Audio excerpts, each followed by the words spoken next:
Hello दोस्तों, आपका हमारे इस टेक्निकल विंग चैनल में स्वागत है। दोस्तों, अभी जो हमारा बार्क स्टाइपेंड ट्रेनिंग का फॉर्म फिलिंग हुआ था, अब उसका एग्ज़ाम डेट बहुत जल्द ही आने वाला है।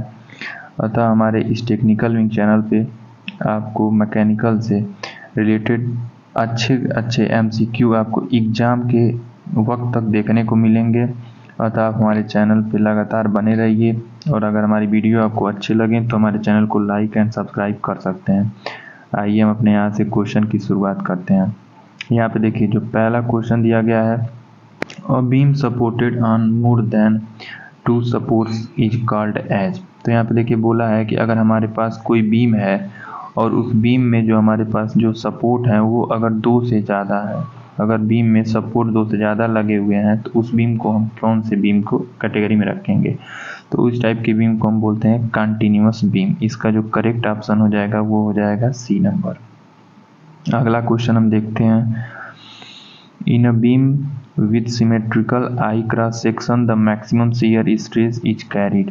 तो यहाँ पे देखिए, यहाँ पे जो बोला है कि अगर हमारे पास कोई आई सेक्शन का बीम है तो इसका जो मैक्सिमम जो शियर स्ट्रेस प्रोड्यूस होगा वो किस सेक्शन में होगा। तो देखिए, पहली बात मेनली हम जान लेते हैं कि जो हमारे पास आई सेक्शन होता है उसके जो ऊपर ये जो हॉरिजॉन्टल वाले 2 होते हैं इनको हम बोलते हैं फ्लैंज, और ये जो बीच में इसके वर्टिकली होता है इसको हम बोलते हैं वेब पोर्शन। वेब पोर्शन, इसके शियर स्ट्रेस डिस्ट्रीब्यूशन यहाँ पे देखिए,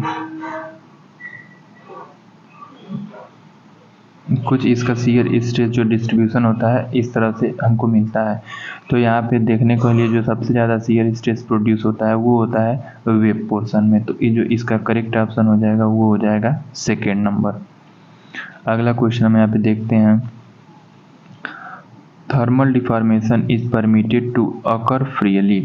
देखिए, अगर हमारे पास कोई, मान लीजिए कि ऐसे आपके पास कोई सपोर्टेड, मान लीजिए 1 एंड पे अगर फिक्स करके इसका एक एंड फ्री रखा गया है, और इसको मान लीजिए कि हम क्या करते हैं कि हीट अप करते हैं, तो इसमें क्या प्रोड्यूस होगा? थर्मल डिफॉर्मेशन वो होता है कि मतलब जो हमारे बीम या जो हमारे कोई भी, अगर मान लीजिए मेटेलिक चीज़ है, उसमें ऐसा डिफॉर्मेशन आए जो हीट की वजह से आए।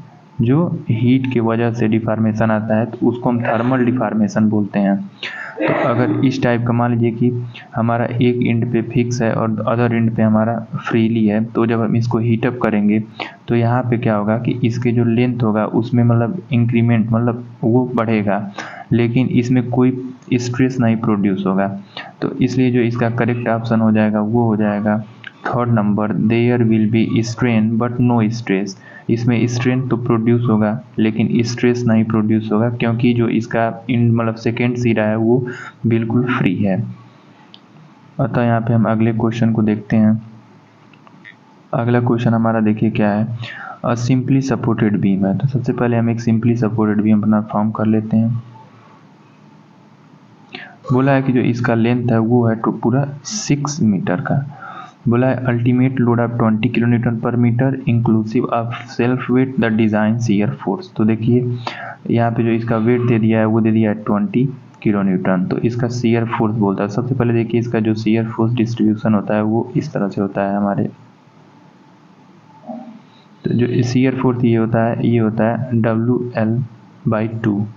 तो देखिए, सिंपल सा क्वेश्चन है, यहाँ पे L भी दे दिया है 6 और W भी दे दिया है 20। तो जब हम ऊपर दोनों रखेंगे और मल्टीपल करेंगे तो आ जाएगा 120, आ जाएगा 120, और 120 को जब हम 2 से डिवाइड करेंगे तो ये हो जाएगा 60 किलोन्यूटन। तो इस क्वेश्चन का जो करेक्ट ऑप्शन हो जाएगा वो 60 किलोन्यूटन हो जाएगा। देखिए, अब जो रिसेंट अब एग्जाम हो रहे हैं उसमें BMD के जगह, मतलब बेंडिंग मोमेंट डायग्राम के जगह अब SFD शियर फोर्स डायग्राम पे क्वेश्चन पूछ दिए जा रहे हैं। हम अगला क्वेश्चन यहाँ पे देखते हैं,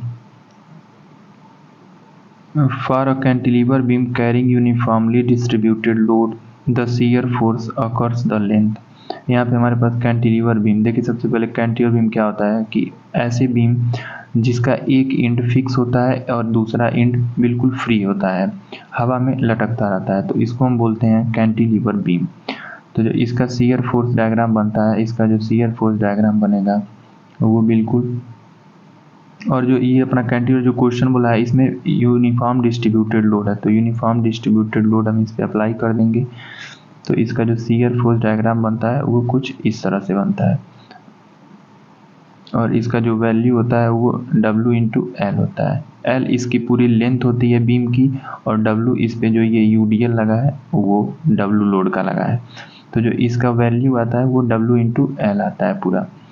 तो यहाँ पे जो अपना ये शियर फोर्स लेंथ के क्रॉस अकॉर्डिंग होता है वो कैसा वेरी करता है, लीनियरली वेरी करता है। आप यहाँ पे देख सकते हैं ये लीनियरली।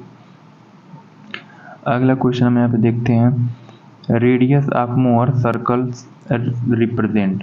तो जो हमारा मोअर सर्कल्स होता है, जो इसका रेडियस होता है वो रिप्रेजेंट करता है मैक्सिमम शियर स्ट्रेस को। यहाँ पे जो हमारा करेक्ट ऑप्शन हो जाएगा वो 3rd नंबर हो जाएगा। अगला क्वेश्चन हम यहाँ पे देखते हैं, the maximum bending moment M in a cantilever beam of length L carrying point load P at a fix and is given. तो देखिए यहाँ पे अपने पास क्या बोल दिया है कि एक कैंटिलीवर बीम है, और कैंटिलीवर बीम में क्या बोल दिया है कि यहाँ पे पॉइंट लोड अपना लगा हुआ है। तो पॉइंट लोड अपना लगा दिए हैं, उसके बाद फिर क्या बोल रहा है, इसका मैक्सिमम बेंडिंग मोमेंट पूछ रहा है। तो जो इसका मैक्सिमम बेंडिंग मोमेंट होता है, पहले तो इसका जो शियर फोर्स डायग्राम आता है वो कुछ इस तरह से होता है, और जो अपना बेंडिंग मोमेंट डायग्राम आता है वो कुछ इस तरह से बनता है। तो इसका जो वैल्यू होता है वो W इंटू एल होता है, इसके BMD का वैल्यू। मतलब अगर कैंटिलीवर बीम है और उस बीम पे अगर पॉइंट लोड अप्लाई है तो जो अपना BMD मतलब बेंडिंग मोमेंट डायग्राम बनता है, तो इसकी जो वैल्यू आती है वो W इंटू एल आती है। तो इस जो क्वेश्चन में यहाँ पे W की जगह P बोल दिया है, तो इसका जो करेक्ट ऑप्शन हो जाएगा वो हो जाएगा 1st नंबर M बराबर P इंटू एल। अगला क्वेश्चन हम यहाँ पे देखते हैं, pure torsion of a shaft produce. अगर कोई शाफ्ट है उसमें प्योर टार्जन लग रहा है तो क्या होगा। तो जो इसका जो करेक्ट ऑप्शन हो जाएगा वो हो जाएगा 4 number, longitudinal shear stress and circumferential shear stress on a surface element of a shaft. देखिए टार्जन, जो अपना टार्जन होता है वो कोई शाफ्ट, अगर आप कोई शाफ्ट है वो अगर हम उसको एक सिरे पकड़ के उसको घुमाते हैं तो वहाँ पे टार्जन प्रोड्यूस होता है। जो टार्जन इक्वेशन होता है वो होता है T/J is equal to G θ/L is equal to Q/R। अब अगला क्वेश्चन हम यहाँ पे देखते हैं, hardenability of steel is assessed by. तो जो हार्डनेबिलिटी होता है वो उसके लिए होता है जैमिनी एंड क्वेंच टेस्ट। मतलब इस टेस्ट से हम अपने हार्डनेबिलिटी को चेक कर लेते हैं। अगला क्वेश्चन हम यहाँ पे देखते हैं, tensile test performed on universal testing machine actually measure. तो इस जो हमारे पास यूनिफॉर्म ये जो UTM मशीन होती है, यूनिवर्सल टेस्टिंग मशीन होती है, उससे हम क्या करते हैं, टेंसाइल टेस्ट मेजर करते हैं। मतलब टेंसाइल टेस्ट हम उससे करते हैं। ये जो टेस्ट होता है वो ये लोड और इलांगेशन, मतलब जब लोग इसके जो हम ग्राफ जो बनता है वो बनता है लोड और इलांगेशन के बीच में ग्राफ बनता है। तो अपना एक्स एक्सिस पे जो होता है वो होता है डिफॉर्मेशन होता है, और वाई एक्सिस पे होता है वो लोड होता है। तो इसका जो डायग्राम, इसका जो ग्राफ आता है वो कुछ इस तरह से आता है। तो इसका यहाँ पे करेक्ट ऑप्शन हो जाएगा कि एक्चुअली ये मेजर क्या कर देगा, लोड एंड इलांगेशन या डिफॉर्मेशन। तो इसका करेक्ट ऑप्शन D नंबर हो जाएगा। अगला क्वेश्चन यहाँ पे हम देखते हैं, a shaft is subjected to a bending moment of 30 Newton mm and a twisting moment of 40 Newton mm. The equivalent twisting moment on this shaft is। तो जो हमारा equivalent twisting moment होता है उसका जो फार्मूला होता है वो होता है अंडर रूट में T square plus under root में M स्क्वायर। तो देखिए यहाँ पे जो M है वो बेंडिंग मोमेंट होता है और जो T होता है वो ट्विस्टिंग मोमेंट होता है। तो देखिए यहाँ पे ट्विस्टिंग मोमेंट दिया है 40 और बेंडिंग मोमेंट दिया है 30। तो हम यहाँ पे दोनों का स्क्वायर अगर करके यहाँ पे रखते हैं तो 30 का स्क्वायर हो जाएगा सीधे 900 और 40 का स्क्वायर हो जाएगा सीधे 1600, और इन दोनों को ऐड अगर हम करेंगे तो हमारा रूट में 2500 आएगा, और जब हम इसको रूट से बाहर करेंगे तो 50 हो जाएगा। तो जो इसका करेक्ट ऑप्शन हो जाएगा 2nd नंबर 50 न्यूटन mm। हम अगला क्वेश्चन यहाँ पे देखते हैं, when a beam is subjected to bending moment along the bending stress at any point from the neutral axis। देखिए यहाँ पे ये जो क्वेश्चन है काफ़ी अच्छा क्वेश्चन है। यहाँ पे क्वेश्चन बोल रहा है कि अगर हमारे पास कोई बीम है, अगर हमारे पास कोई बीम ऐसे है और बेंडिंग मोमेंट मतलब बेंडिंग मोमेंट अप्लाई कर रहे हैं, मतलब इसको हम ऐसे घुमा रहे हैं, बेंड कर रहे हैं, तो बेंडिंग स्ट्रेस जो होगा वो किसी पॉइंट पे न्यूट्रल एक्सिस के वो कैसे होगा। तो इसका जो करेक्ट ऑप्शन हो जाएगा वो हो जाएगा where is directly proportion to the respect to distance from neutral axis. Correct option हो जाएगा सेकेंड नंबर। ये होगा कैसे, यहाँ पे देखिए जो हमारा बेंडिंग मोमेंट इक्वेशन होता है m/i F/y is equal to E/r। यहाँ से हम अगर निकालेंगे तो हमारा निकल के आपका आ जाएगा, एफ को कहीं कहीं बुक में आपको ऐसे डिनोट मिलता है, इसको हम बोलते हैं स्ट्रेस, बेंडिंग स्ट्रेस। तो यहाँ पे अगर हम इन दोनों इक्वेशन में केवल इन दोनों को हम लेंगे तो यहाँ से हमारा जो बेंडिंग स्ट्रेस निकल के आएगा वो आ जाएगा My/i आ जाएगा। अब यहाँ पे आप देख सकते हैं कि जो हमारा ये बेंडिंग स्ट्रेस है ये y क्या होता है कि बीम में न्यूट्रल एक्सिस से आउटर मतलब टॉपेस्ट या मतलब सबसे नीचे वाले सरफेस के बीच का डिस्टेंस होता है। मान लीजिए कि यहाँ पे सब बीम आपका है, ये मान लीजिए न्यूट्रल एक्सिस है, ये न्यूट्रल एक्सिस है, तो न्यूट्रल एक्सिस में यहाँ पे न्यूट्रल एक्सिस से इस सरफेस तक के डिस्टेंस को हम बोलते हैं y। तो यहाँ पे जो अपना सिग्मा है मतलब बेंडिंग स्ट्रेस है वो डायरेक्टली प्रोपोर्शनल कैसे है y के मतलब डिस्टेंस के। तो इसलिए यहाँ पे जो करेक्ट ऑप्शन आपको देखने को मिल जाएगा वो हो जाएगा अपना सी नंबर। अगला क्वेश्चन हम यहाँ पे देखते हैं,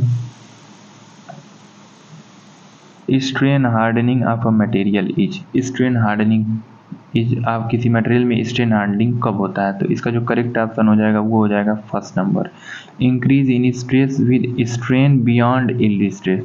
तो देखिए यहाँ पे जो अपना स्ट्रेस स्ट्रेन जो डायग्राम बनता है तो यहाँ पे ऐसे बनता है। तो यहाँ पे देखिए इलास्टिक लिमिट होती है, सॉरी यहाँ पे प्रोपोर्शनल लिमिट होता है और यहाँ पे इलास्टिक होता है। इसके प्रोपोर्शनल लिमिट के जस्ट ऊपर इलास्टिक होता है, उसके बाद फिर अपना यील्ड पॉइंट शुरू होता है। तो हमारे पास दो यील्ड पॉइंट होते हैं, एक अपर यील्ड पॉइंट होता है, एक लोअर यील्ड पॉइंट होता है।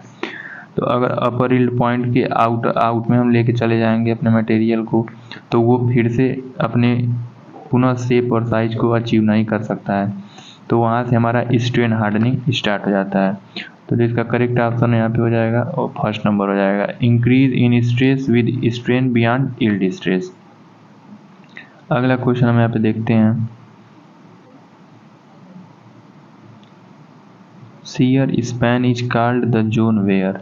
मतलब शियर स्पैन क्या होता है। शियर स्पैन देखिए वो होते हैं जहाँ पे हमारा जो शियर फोर्स होता है वो बिल्कुल कांस्टेंट होता है, ना घटे ना बढ़े। तो यहाँ पे जो करेक्ट ऑप्शन हो जाएगा वो हो जाएगा फर्स्ट नंबर। अगला क्वेश्चन हम देखते हैं, yielding is defined as a transition from to. इसका जो करेक्ट ऑप्शन हो जाएगा वो हो जाएगा elastic behaviour and plastic behaviour. देखिए यील्डिंग पॉइंट जो होता है अभी जस्ट हम लोग पीछे अभी देखे हैं कि अपर यील्ड पॉइंट और लोअर यील्ड पॉइंट होता है। तो अगर लोअर यील्ड पॉइंट के मतलब के आसपास है तो जो हमारा मटेरियल है वो अपने इनिशियल स्टेट में थोड़ा बहुत आ सकता है, लेकिन अगर अपर यील्ड पॉइंट के ऊपर चला गया तो नहीं आ सकता है।